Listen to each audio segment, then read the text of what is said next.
share. Let me just pull. Oh, you have to enable screen sharing for me.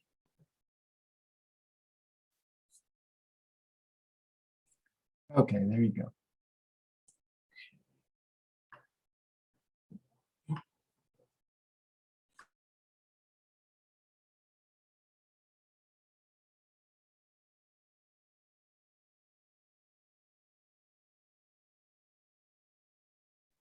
All right, just 1 second.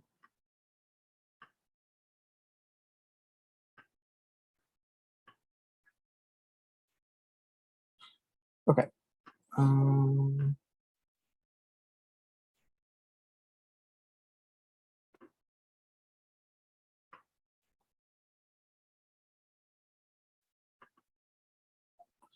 All right, so can you see these slides? Yes. Okay, great. All right, so welcome everyone to celebrating NCPW 2022 in your village. We're going to be talking about outreach and program ideas, kind of how you can bring NCPW to your own village with some really easy, ready to go materials. So, okay, a quick overview though. So what is NCPW? NCPW is National Consumer Protection Week. It's always the first full week of March. So this year it falls on March 6th through 12th. And it started in 1999. It's a coalition of public and private sector consumer protection advocates with the purpose to raise awareness of consumer protection issues. In the early years, there were themes that NCPW promoted each year, but we now encourage organizations to choose their own focus. And customizing the focus and your outreach leads to better outcomes because you know your members best. So, sorry, I realized I thought I was on this slide, but that is NCPW.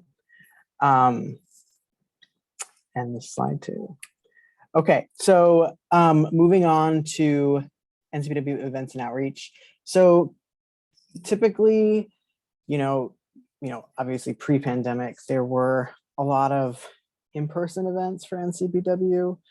People held like roadshows, fairs, town halls, teletown halls, shredding events where, the focus was on, data security.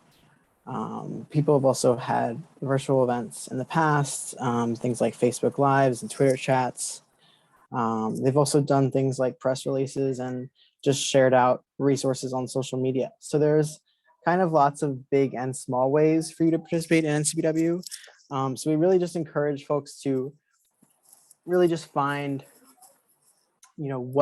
what feels right, kind of what level of participation, and there's really no way to participate in a way that's too small. So just finding kind of what works best. But getting into kind of the idea of building your program and outreach, there's kind of two approaches in general. One is kind of the DIY, if you will, and one is what we'll call off the shelf. So DIY is kind of using a combination of resources, maybe some stuff from the FTC, maybe some stuff from your own organization, maybe some stuff from, other consumer advocates or state or local federal government agencies, and kind of compiling it into an event or outreach that kind of matches what your focus is. And then the other option is what we'll call off the shelf, which is using FTC ready to use materials from our library. And we have ready to go PowerPoints that I'll talk through, and some other resources that make it so you can just kind of scan through, pick a topic you want to focus on, and kind of have a ready to go presentation or program ready for you to put on. So we'll go through both of those today. But before we go further, I do just want to talk a little bit more about kind of some of the advantages of using FTC resources. And, no matter which approach you use, whether you do the DIY or kind of off the shelf, the FTC has resources to fit your needs. One of the big things with FTC resources is that our stuff is in the public domain. So that means there's no copyright. You don't need to ask permission. Just use it. And you can make it yours. So you can, for instance, take the byline. We'll talk through kind of our blog posts and how you can kind of grab those, put your own byline on. You can co-brand with us. You can really make it as, coming from your village, which is also kind of just, important as a way to make it like a trustworthy material for your members. Because some folks won't know who the FTC is, but they know who you are, and you're a trusted member of the community. So we encourage you to do that. The resources are also available in English and Spanish, so they're nice and accessible. And we have lots of shareable formats like videos, images, PDFs, articles, and more. And I'll talk through those as we get to them. Okay, so we'll start with the DIY approach to outreach. So when you're creating a program, there's a few questions you'll want to ask. So first, you'll want to think about what is the focus, who is the audience. The focus could be, anything from identity theft to cybersecurity to, to data security. It can be kind of as narrow or as broad as you want it to be. And then who is your audience, right? It's probably your village. So you want to kind of think about, where are they going for information? So are they, on social media a lot? Do you have like a village Facebook group, or do you have, some sort like a website or a forum where you're sharing information? Or, are you communicating in some other way, that is a place for you to actually like put on this program, or kind of just have a platform that folks are comfortable with, that they will come to get the information. Another thing you want to think about is what resources do I have to create this program, and what resources can I gather? So, what information do you have readily available? And, who are the orgs that I can go to get more information, whether that's AARP or, your state consumer protection agency, or your attorney general,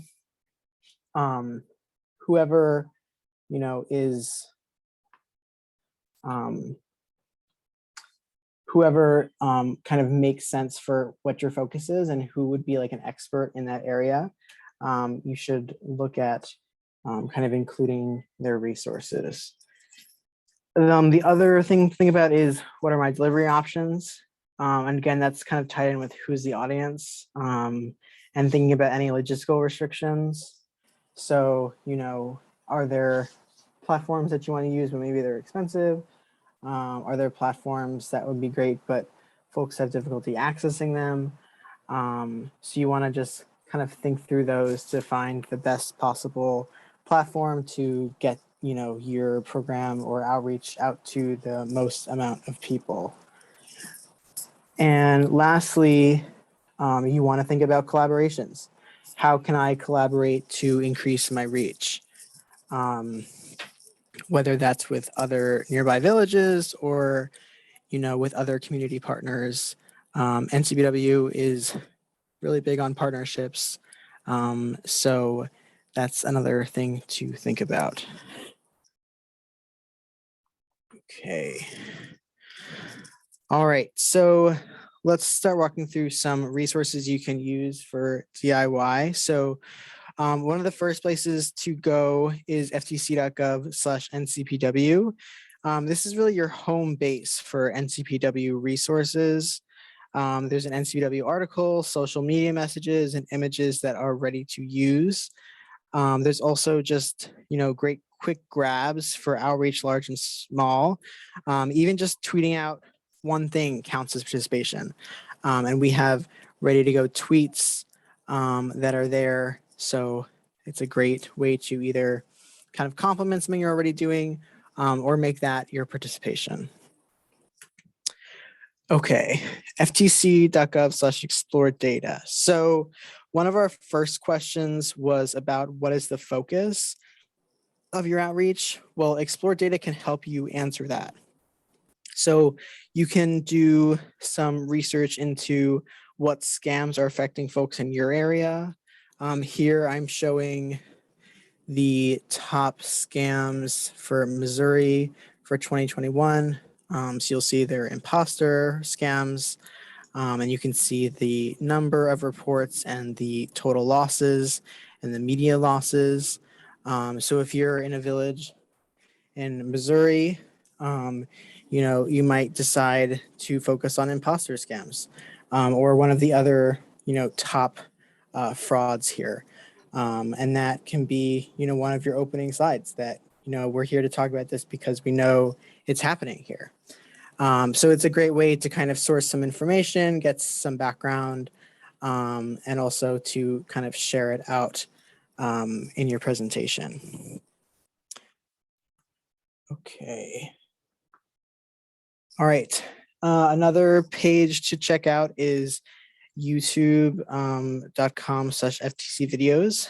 We have a great library of resources, lots of short videos on different consumer protection topics, including avoiding scams, how to buy a used car, and others.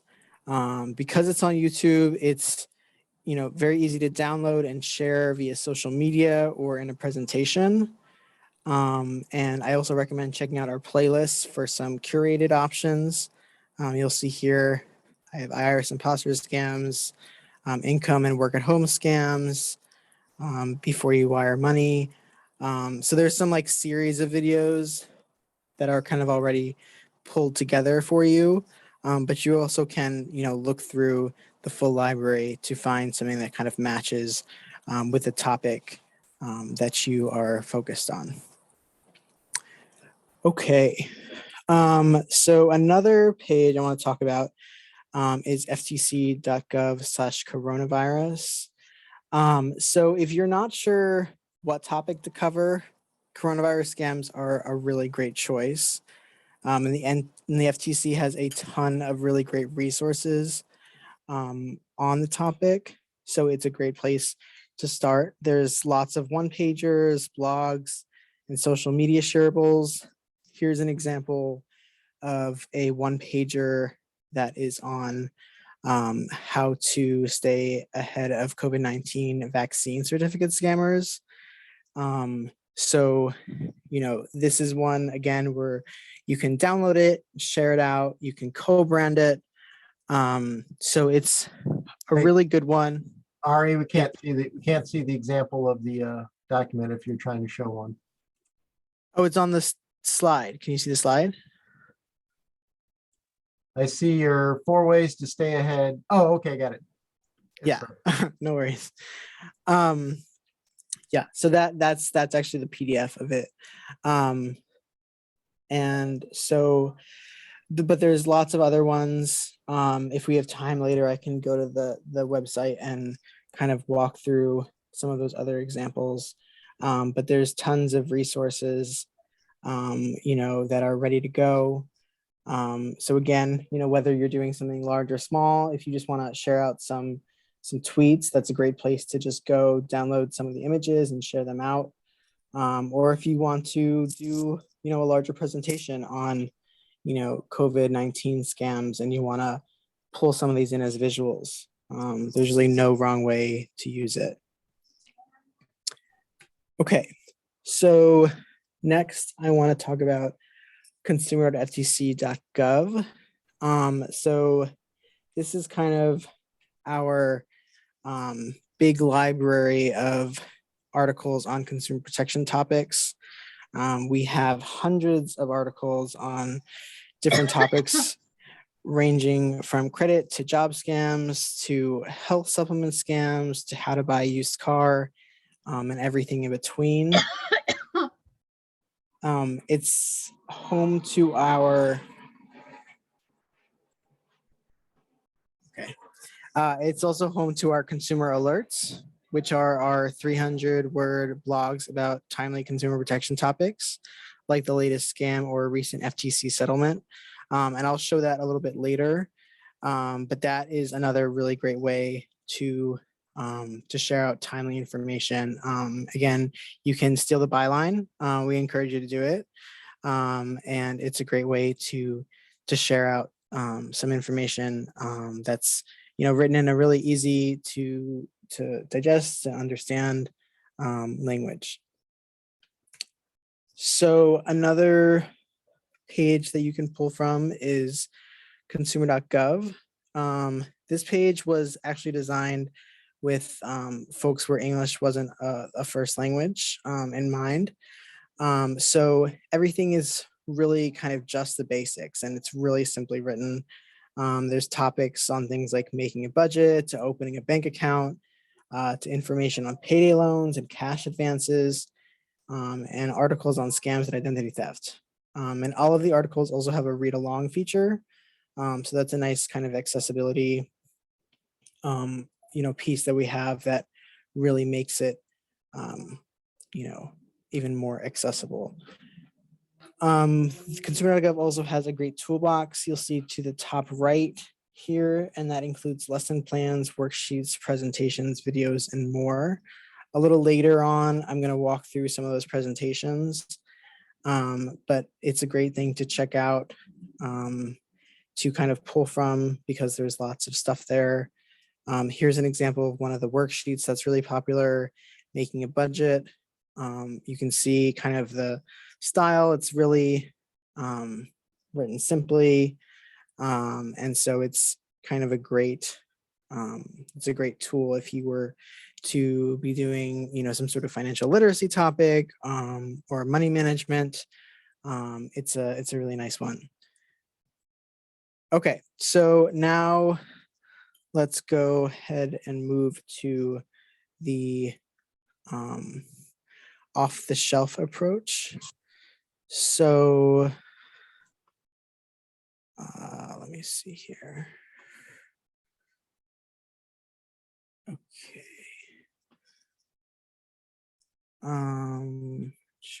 Okay, so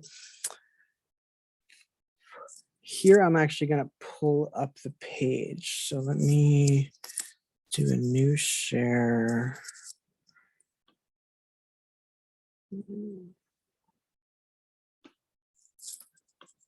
Okay. Can you all see this page? Okay. Yeah. Great.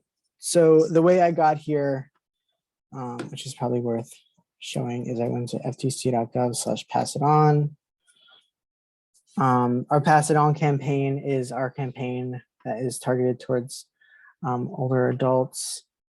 So it's a really great resource.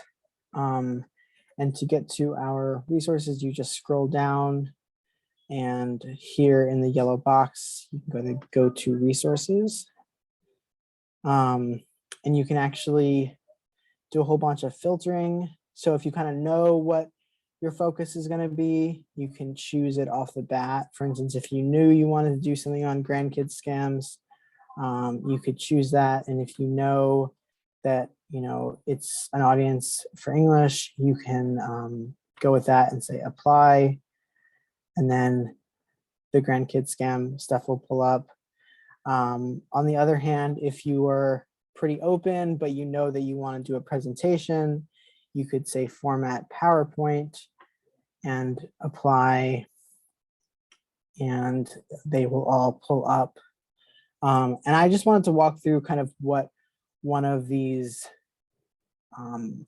PowerPoints look like. So, you'd click download. I think I already pulled one up. Let me try doing another share.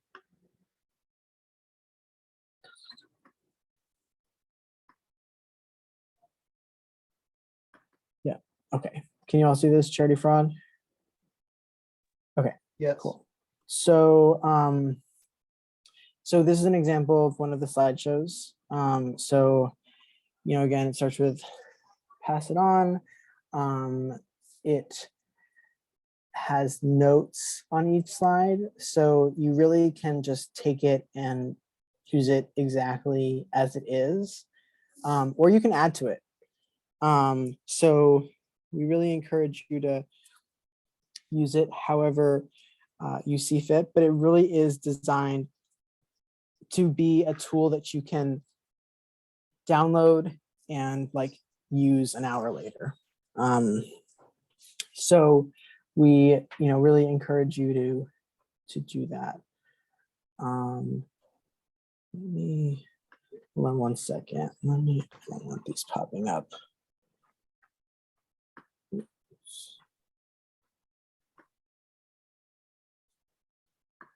Sorry about that. I was having all these pop-ups.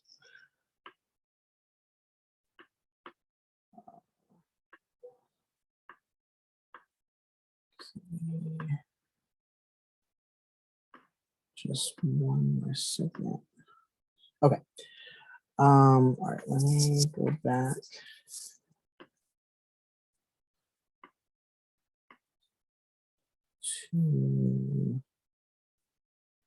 To charity frauds. So yes, this is an example if you want to do a presentation on charity frauds. It's designed to be, pretty short. So you can, you can either do it as kind of a shorter presentation, maybe like 15, 20 minutes.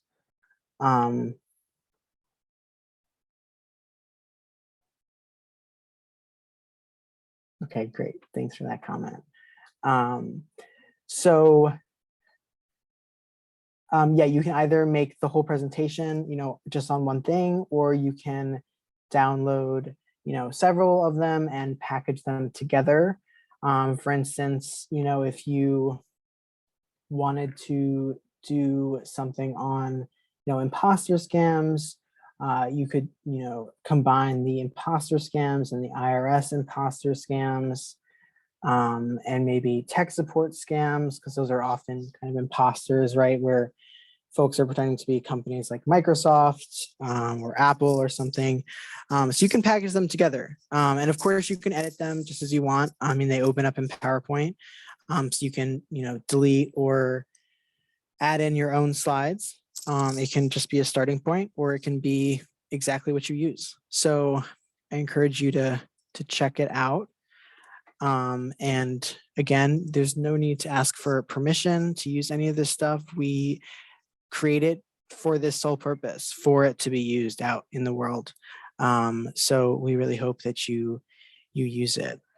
Let me go to, I think the next slide, I was going to share the consumer.gov resources. But since we have a small group, I also want to see, are there any questions so far on any of this? I have a question. Is there some list of things that you all do consumer things on? And this is sort of touchy to bring up, but I mean, what I'm encountering in terms of the calls I get are confusion about Medicare and Medicaid, and it's not clear to the consumers how to even sign up for anything. And even though I typically refer people to the Area Agency on Aging, are you familiar with the Area Agency on Aging? I'm just seeing a tremendous amount of confusion about interpreting how the government does that. And since it's a government program, I don't know whether that's not something that there's consumer information on. Yeah, I don't think that is something that would kind of fall under what we do. I hear what you're saying. If you want to follow up with an email, I can get back with you. Okay. Because let me do some more And, thinking about it. There are scams out there too. So Sure. yeah, Absolutely. Any other questions or comments for everything so far? All right. Then let me go ahead and I'll share the other page. Okay. So the other page I wanted to share was consumer.gov. So like I said, this is the page that was designed with folks where English is not their first language. So it's really written very simply, very to the point. But that is, great for everyone. So let's go and look at the toolbox. So like I said, there's a lot of stuff here. There's lesson plans, worksheets and presentations, videos, and resources to help immigrant communities. But today I'm going to focus on the presentations that are available here. So again, there's ready to go presentations. I'm going to show the example of your credit history one, but there's a few different ones. And again, they're ready to go with notes. Let me just open up that one. Okay, so your credit history. Okay, so your credit history opens up like this. And I think this is the end. Let's see. Cool.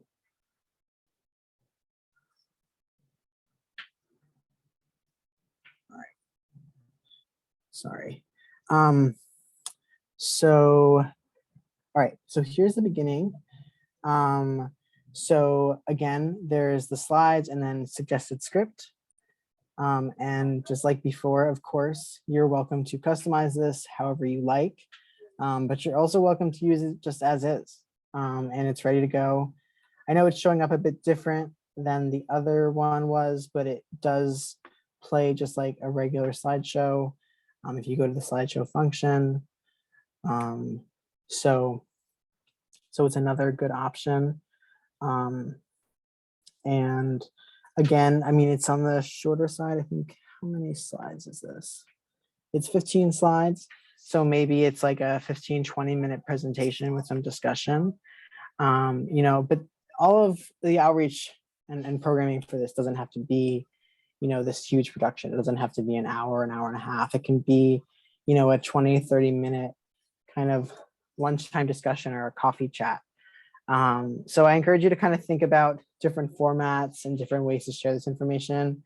And some of this stuff is also kind of, a lot for people to take in. So it might also make sense to purposely make it kind of a smaller bite type of thing where you focus on, just a small, topic like, not that credit history is a small topic per se, but a small bit of financial literacy on something like credit history, as opposed to kind of bringing in other topics, on like debt collection, et cetera.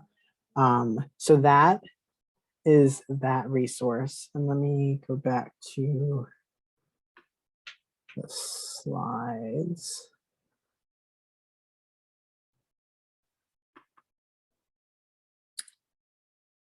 Okay. All right, so I think we were here. Okay. All right, so we just, so we went to pass it on and consumer.gov.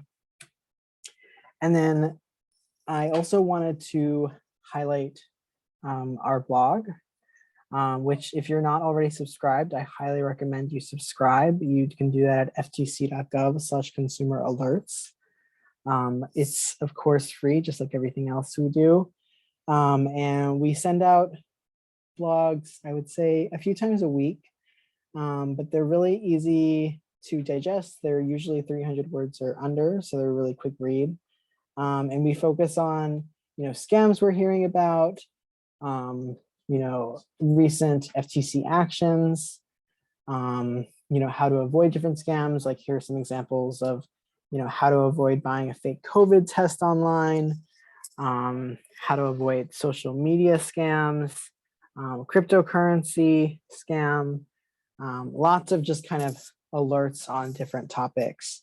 One of the easiest ways to kind of share this out is, again, just to take the byline, or just share it out. I mean, feel free to, of course, also just use it as is, like using our byline, or whatever. But it's a great way to kind of just share out kind of a snippet on consumer ed, like on a given consumer ed topic, and not really have to put much work into it. But it, is a great way to get the message out. So I highly recommend checking it out. And you can kind of dig through the archive if you go to the blog page, or like I said, sign up for consumer alerts. And then when you get them, you can just, forward them on to your village, or include them in a newsletter, or, any other place that you share information. Another resource I wanted to talk about was fcc.gov/infographics. If you're looking for some visuals to incorporate into your outreach, it's a great place to look. There's great one-pagers, great kind of more complex infographics on different consumer topics, things like how to spot a tech support scam, how to spot, stop, and report government imposter scams, how to protect your privacy when using a health app. There's lots of different ones there. Again, they're in the public domain, so you're free to grab them and use them freely, and we encourage you to do that. You're also welcome to, share it out on your social media and, have that be your participation. I mean, the whole idea of National Consumer Protection Week is just to have a week to really highlight consumer protection topics. So like I said, it doesn't have to be this really big production. Every little kind of effort counts, and we appreciate it, and we hope you find a way to participate. I think this is the last thing I wanted to talk about was the fact that you can really easily share our posts from our like our blogs and our articles. They all have, I think I included, yes, at the top of the page, they all have these buttons right here, like share this page, and they have a Facebook, a Twitter, and a LinkedIn. And you can just click on those and it'll like pull up the platform, and it will allow you to share it directly to your village page or your personal page. So it's, again, just a really easy way for you to share out our articles or our blog posts, and just a way to get it out into the world. If you're on Facebook, you can also just directly reshare our posts from our Facebook page. And that is another great way to get the word out. Let's see here. So I think that is actually it for what I wanted to share, but I wanted to leave some time for discussion of, if folks had ideas of what they were thinking of doing for NCPW, if they had questions, or I just wanted to kind of open it up. Thank you, Ari, for the helpful information. I had a comment and a question. I Yeah. live in Glenview, Illinois, and we recently were notified, our community was notified that the post office box had been robbed, like someone had stolen the mail. And then the drive-up post office box now looks like a crime scene. It's all taped off and people cannot use it. And my understanding is that this has happened in other local communities. So I just wonder, when this type of thing happens, and, of course, they tell us that, if they catch the perpetrators, that, it is a federal offense. But in the meantime, this is problematic. And I just wondered, what is the communication with the various police departments or things when something like that happens? And thank you again for this information that you gave today. Sure. So, I mean, that sounds like maybe something for the postal inspector. Did you contact USPS? No, I didn't. Okay. Our local police, on Facebook, they do these community alerts as well. And of course, they tell people like, if you mailed something, over this weekend, please watch your bank statements, et cetera, because Mhm. apparently there has been a history of, whoever is stealing the mail. Sure. If someone uses like a gel pen or something, I don't know all the ins and outs, but they can change, to whom the check is payable, or Right. obviously they can take cash or gift cards, whatever, is in there. This is just a concern for obvious reasons. And as we move forward with discussions about voting by mail and things of that nature. So yeah, I did talk to one local police officer, and uh, he was aware, of the problem, not only in my community, but others as well. Could I offer Sure. a comment? Sure. Uh, I have found if there's an issue with the post office, two things are helpful. One is to contact the local postmaster, because they tend to be a coordinator. Like if there's some kind of post office fraud, they're the ones that handle it. And then the other thing that I have found extremely useful is to contact a US Senator's office, because they can get to people, they can get to officials that you or I can't get to. Thank you, Barbara. Those suggestions are very helpful. And I'm also a member of American Association of University Women and League of Women Voters. And in those types of organizations, we sometimes have, it's called like a 3-minute activist, where, you can, we all have our own individual voice, of course, but it sometimes helps to kind of use that megaphone approach, or contact more people.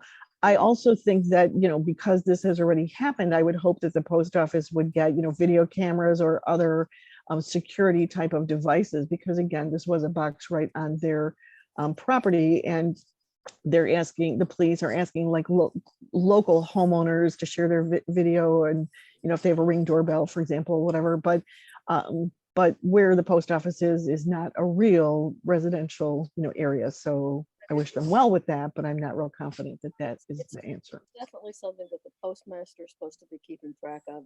And in terms of my background, I worked at a statewide legal hotline for a dozen years, and so these are the kinds of questions that people would have. So I like to think I've gotten a lot of practical information.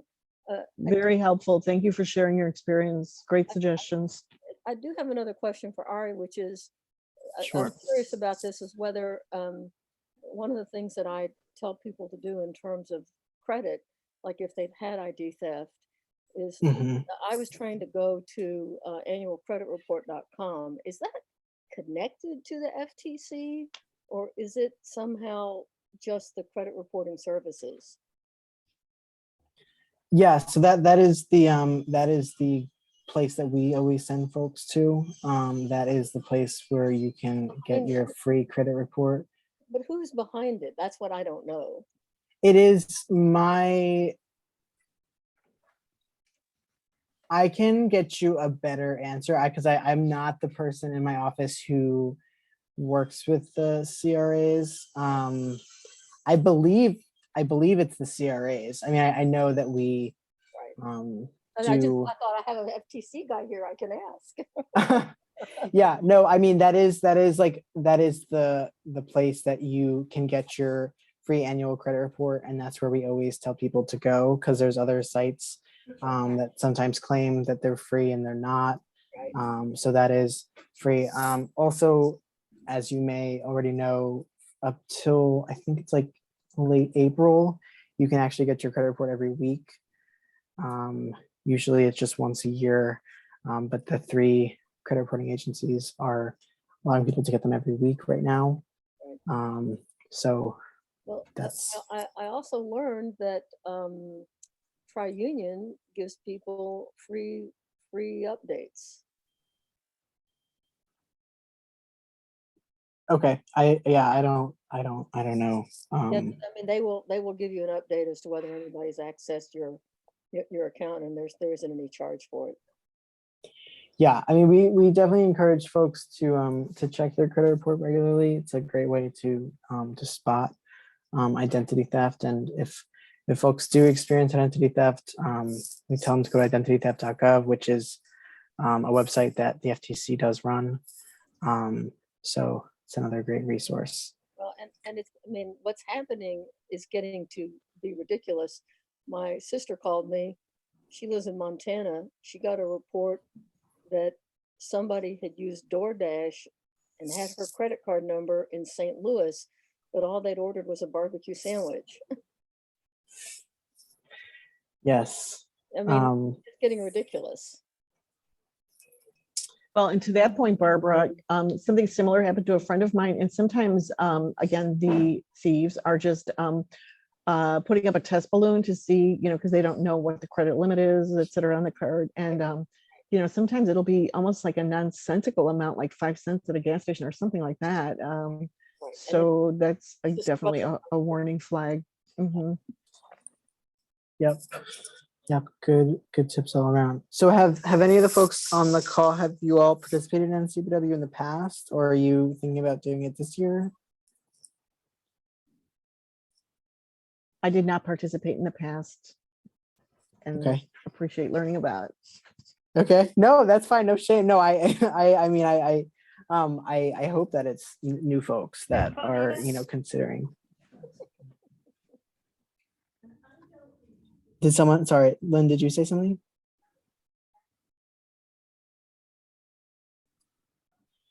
Okay. Well, I do hope that these resources are helpful, and I'll put my contact info up here. And if any of you do end up participating in NCPW, I would really, really love to hear about it. Big or small, if you push out a tweet, that's great. I would, I'd love to hear about that.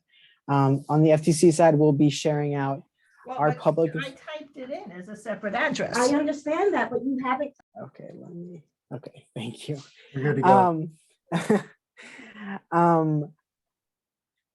So I was just saying, on the FCC side, we're going to have several public events, including some webinars and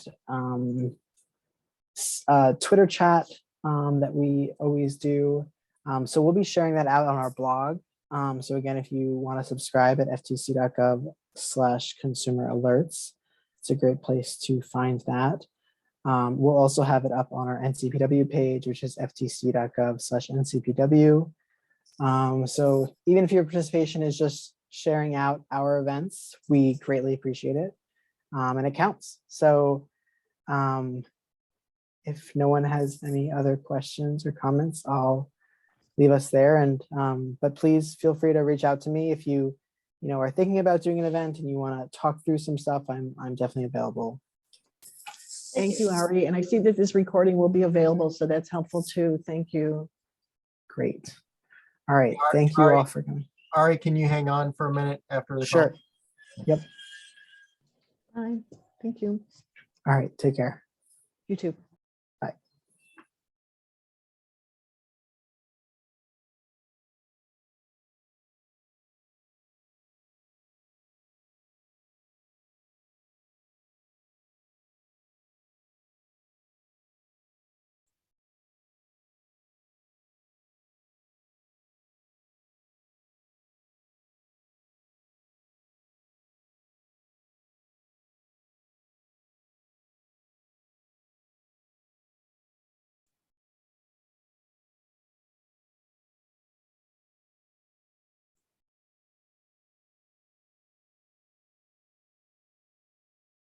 Hold up 1 second, Ari. Adriana, can you go ahead and log off, please?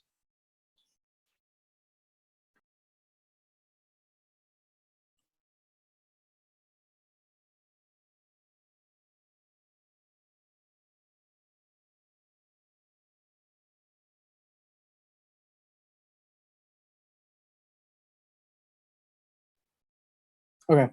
Okay, I just. Oh, had- you're still recording though. Oh, okay, 1 second. Oh, 1 second. I gotta expand my window.